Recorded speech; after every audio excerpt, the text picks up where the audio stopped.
Hi there and welcome. I am so glad you are with me today. My name is Judith Cobb. I'm a master herbalist, natural nutrition clinical practitioner, and a certified comprehensive iridology instructor. Today we are going to talk a little bit about the history of science, of iridology, the history of science. That would be a long topic. The history of iridology and evolving science. And this is something that is really important to understand because iridology has changed a lot in the 40 years that I've been involved with it. I'm going to give you just a moment and invite you to play with me in my sandbox. I'm really curious to know if you've ever experienced an iridology assessment. And if you have, do you know whether it was done in the style of Dr. Jensen, Dr. Morse, Dr. Pesic, or if it was constitutional? So I'd love it if you would comment in the chat box, whether you're with me on Zoom, whether you're with me on Instagram, or whether you're with me on Facebook. I'd just love to know, have you ever had an iridology assessment? And if you have, do you know what style it's in? Or, if you are an iridologist, what style of iridology do you do? That would just be interesting. So if you take a moment and weigh in, and for those of you who are with me on the webinar and on Instagram, if you see me looking away from the camera, I'm just monitoring my other computers that have Facebook open on them. We need to look at why we need to understand our history and where we came from with iridology, because iridology is an evolving science. It isn't finished evolving. It's not done yet. And we need to learn to stay current with the research. It makes me very sad when I see iridologists who are good people, which many of them are, and they have really good intentions and they really want to help people. They're using outdated information. They're using learnings that have been disproven and that are not effective in the long run. So it's just so important that we stay current and that we know where we're headed with this. Whoops. We know that iridology is rooted in ancient cultures, that even back in Egypt, Greece, China, and India, they had some form of iridology, of looking at the eyes to do assessments, to understand a person's health on a deeper level. But again, we know that science evolves. It was once thought that the earth was flat, and now we know different, right? Now, some people still believe that the earth is flat, and they choose to not keep up with the research. And we've known that the earth is round for centuries. And it's true that all science evolves. In just about every field of science, what was once embraced as truth has given way to research and new discoveries. And good science will continue to do this. Good scientists will continue to drive every science forward.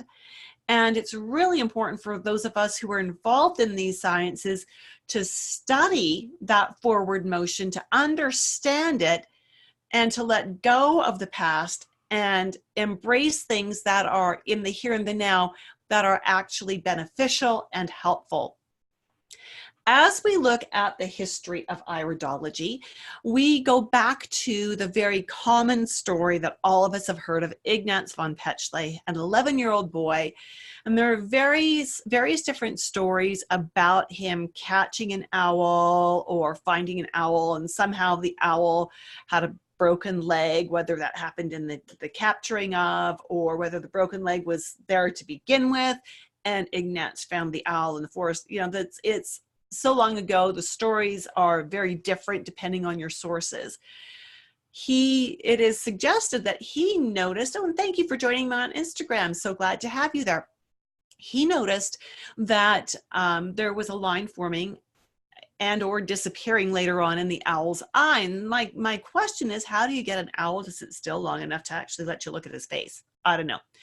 It's also important to recognize that animal eyes are very different in their surface structure from human eyes. So perhaps Ignaz did see a line appear and disappear in the owl's eyes, we can't extrapolate that that same thing would or should happen in a human eye.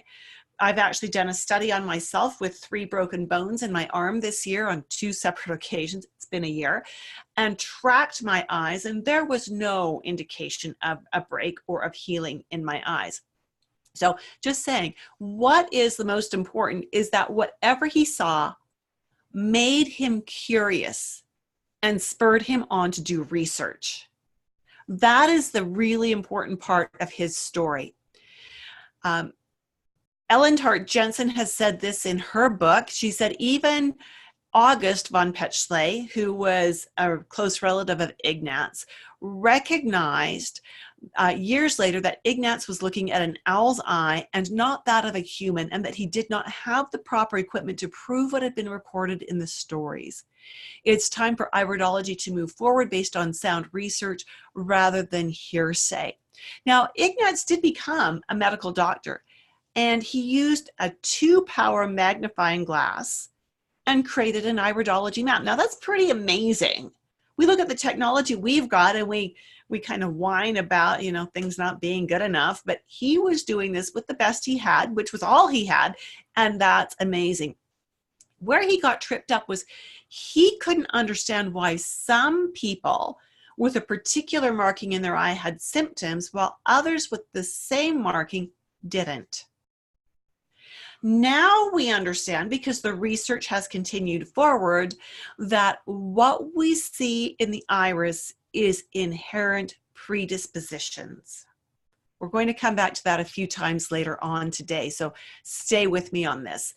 Our next stop in history is Pastor Niels Liljeqvist, and he correctly correlated the density of fiber to resilience and overall resistance to disease. So if we look at the eyes that you see on your screen now, this eye on the on the left side of your screen has very fine fiber that's very densely packed. So Liljeqvist would have described this as being an eye that had good constitutional strength or that was very resilient. This eye, on the other hand, that is on the right of your screen, that has lots of open areas and separations between fibers, Liljeqvist would have described as being less resilient. And that's exactly what constitutional iridology teaches, is that the fiber density teaches us about resilience. What does resilience mean?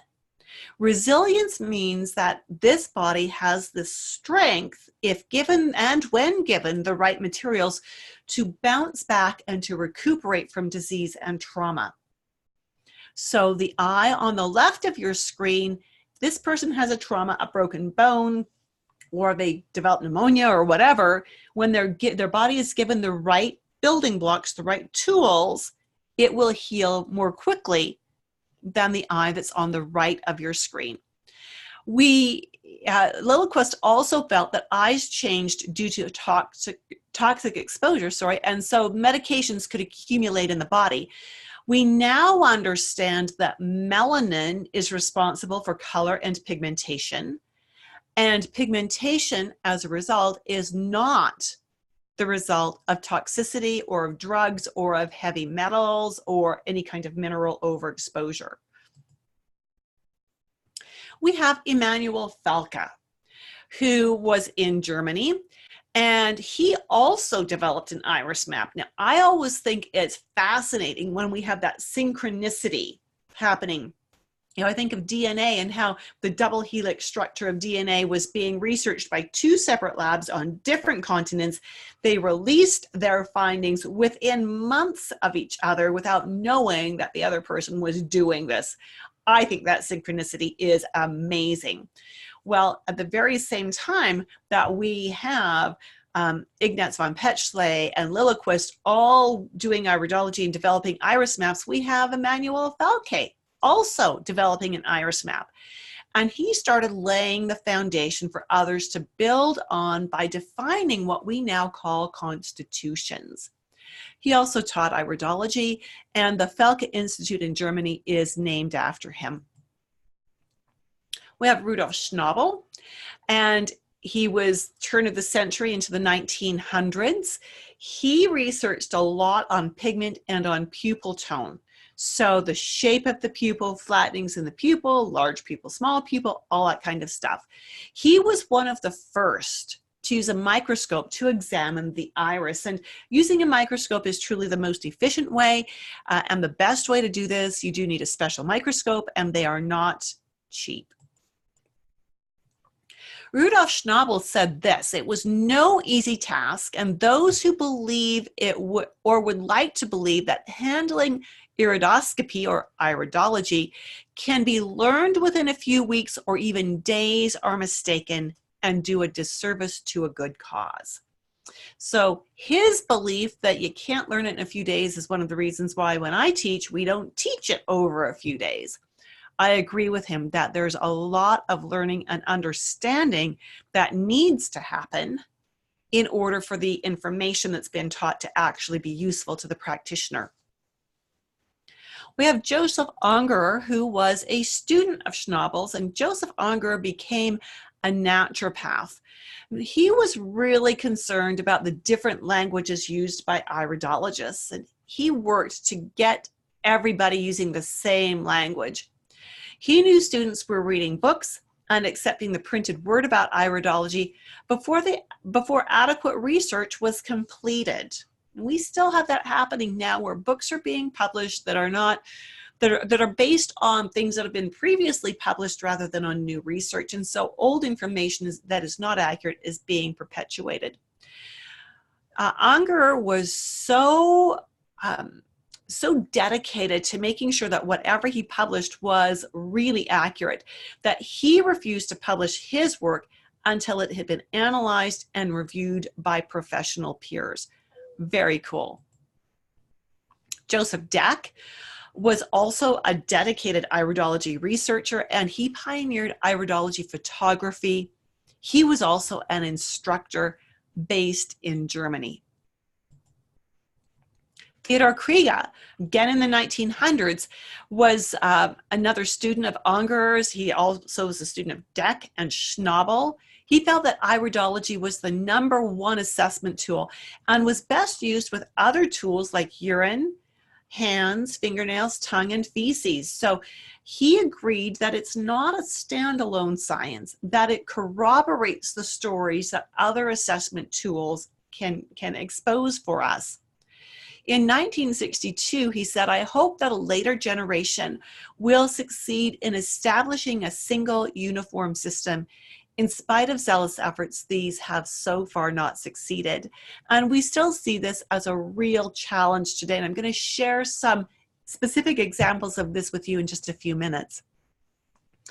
Dr. Bernard Jensen, of course, is the father of North American iridology. He is credited with keeping iridology alive when in the US, the FDA had shut down everything holistic during the wars and had shut down all the research that was going on. Bernard persisted and continued to teach what he knew. Then in the 1980s, Harry Wolff, who was an American-born German and could read German, got a hold of some of the iridology books that were written in German and started studying that and started teaching what he learned. He was joined by Bill Cardona, a naturopath in Seattle, and together they really started teaching and promoting the constitutional style of iridology. I was privileged to actually have affiliations with both of these men, and those affiliations still continue, and I'm very grateful for that. So now in North America, we've got the Jensenian, which is /Pesach/Morse. We've got Raid, which is emotional, and we've got a very small following for constitutional iridology. Looking at these very briefly, Jensenian iridology was originally taught by Bernard Jensen. Makes good sense, right? And he taught that the iris changes when the body changes. He taught that healing lines and lacuna shape and size would change based on changing diet, changing lifestyle, adding the right supplements. Traditional Jensenian iridologists have often done iris readings cold with no background information from the clients. So, it's like you just, they look at your eyes, they tell you what's wrong, they tell you what you need to do, and that's that. Traditional Jensenian iridologists have a very different style from very modern iridologists. So iridologists who are studying under some of the more recent teachers of Jensenian who have espoused constitutional, they're Jensenians, but they're constitutional Jensenians. Rayet iridology teaches that emotional traits are genetic and are revealed by markings in the irides. Also teaches that these readings may be done cold and that information gathered from the irides may be combined with personal and family history information for interpretation. This was founded by Denny Johnson, and it is now continued under the name of behavioral iridology with Jim Burgess. When we look at constitutional iridology, this originated with Joseph Deck and a few of the other German iridologists. This is used by medical doctors in Italy, Germany, and Russia as a screening tool, as an assessment device. We never diagnose or prescribe with iridology, and that's not how these doctors use it either. There are and have been correlative medical studies been done, and that's really exciting. This teaches that the eyes are a reflection of the inherent predispositions of the body. That's an important thing to note, that this is about the inherent predispositions, and we are going to delve into that a bit more. This is the foundation of what I teach as dynamic iridology. Constitutional iridology teaches us that iridology does not give us answers, but it teaches us what questions to ask. It gives us an understanding of that person's body that then helps us to dive deep to understand things better. Other iris and sclera changes may continue and may become visible with time, revealing areas that may need support. But the iris itself is 99% stable. It's not going to change as a result of dietary changes or lifestyle changes. Background information is important, and readings are not done cold. Let's look at what this means, because when I started doing iridology in 1979, constitutional iridology had not yet reached Canada and was not widespread in the US either, because it was the 1980s before Harry Wolff and Bill Cardona started their work. I studied and embraced what was available, and that was the work of Bernard Jensen. I started to get really frustrated with it after about 5 years, and here's why. I would see an eye like this, and on an eye like this, I had been taught that each one of these things, which they call lesions, and I do not like that word at all, was a pathological problem that was happening now. And I would do an assessment on an eye like this, and like, where do you start? There's so many things that are supposed to be pathological problems that it was really overwhelming for me and for my clients. But as I would say, your eyes say there's a problem here and here and here and here and here. My clients would go, nope, nope, nope, nope. And so 90% of the time, these markings didn't correlate to anything that the client was experiencing right now. I also got frustrated because I was taught that when we saw these kinds of fibers or lines inside a lesion, this meant that there was healing going on, which means that at one point in time, there was supposed to be nothing in this area, in this lesion, but I had never seen a lesion like that. And I couldn't understand where these lines would be coming from. When we saw eyes like this that had really uneven pigment, it meant the body was full of toxins and needed to be cleansed. And if we did the right cleansing, the eyes would turn blue. Because there were only two colors of eyes in my training, and that was the pure brown eye and the pure blue eye. And you would never cleanse towards brown, you would always cleanse towards blue. The teachers who taught me this had before and after pictures that looked convincing. The lesions did look smaller sort of. The eyes did look bluer, sort of. But then I knew nothing about photographic technology, and I don't think they did either. As my frustration grew, I was getting ready to just walk away from iridology completely. It wasn't working for me in my practice at all. Then I learned about constitutional iridology and decided to give it a chance. What I learned from VHS videotapes, is that dating me just a little, that were produced by Harry Wolf, and later from classes with Bill Cardona, was that the eyes show us the inherent predispositions. They show us where the weak links are that have been passed down through the past 3 to 4 generations. And the pigments are not an accumulation of toxins. They show us an inherent predisposition to organs that are prone to being out of balance, and to the organs that are going to suffer or could suffer because of those imbalances. We can't cleanse these pigments out. They don't disappear. Constitutional iridology teaches us to look for patterns in the fiber structure, in colors, and in the way pigments are sitting in the eye to help us understand the interrelationship of organs, and that if a person is already doing things that are supporting their good health, there may be no symptoms. They may be doing things that are bringing organs back into functional balance, but doing those things doesn't erase that inherent predisposition. It simply means they are doing what they need to do to keep their health running well, or better than it would if they weren't doing those things. Constitutional iridology teaches us to look at the eyes in the context of the owner. So this is the eye of a client who's in her mid-30s. Her concern when she came to me was infertility. The fertility clinic had been unable to help her. One key thing I noted was the contraction furrows. And when I added to that other indicators, I suspected that she might actually have a problem methylating her folic acid and her B12. And when you understand fertility, you understand the importance of folic acid. I also suspected from the beginnings of a mild lipemic diathesis that she might have liver enzyme issues that would affect her ability to metabolize carbohydrates.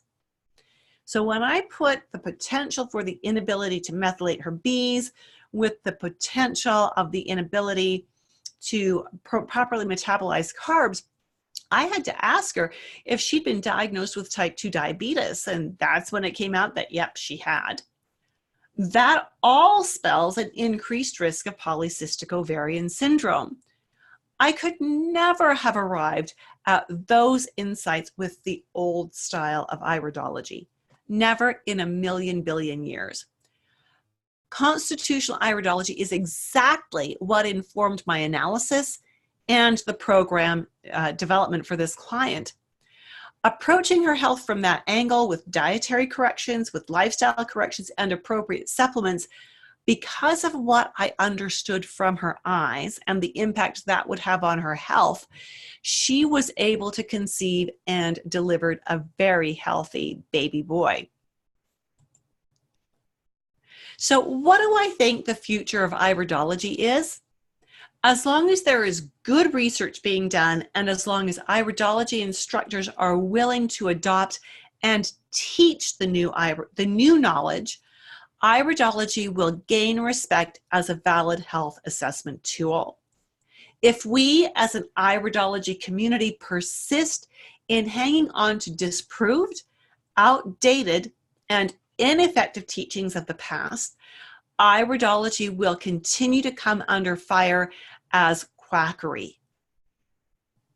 The choice is ours. We need to get current and stay current with the progress that science is making, or we're staying in the past and we are crippling the future of iridology. So I invite you to join me for my upcoming class.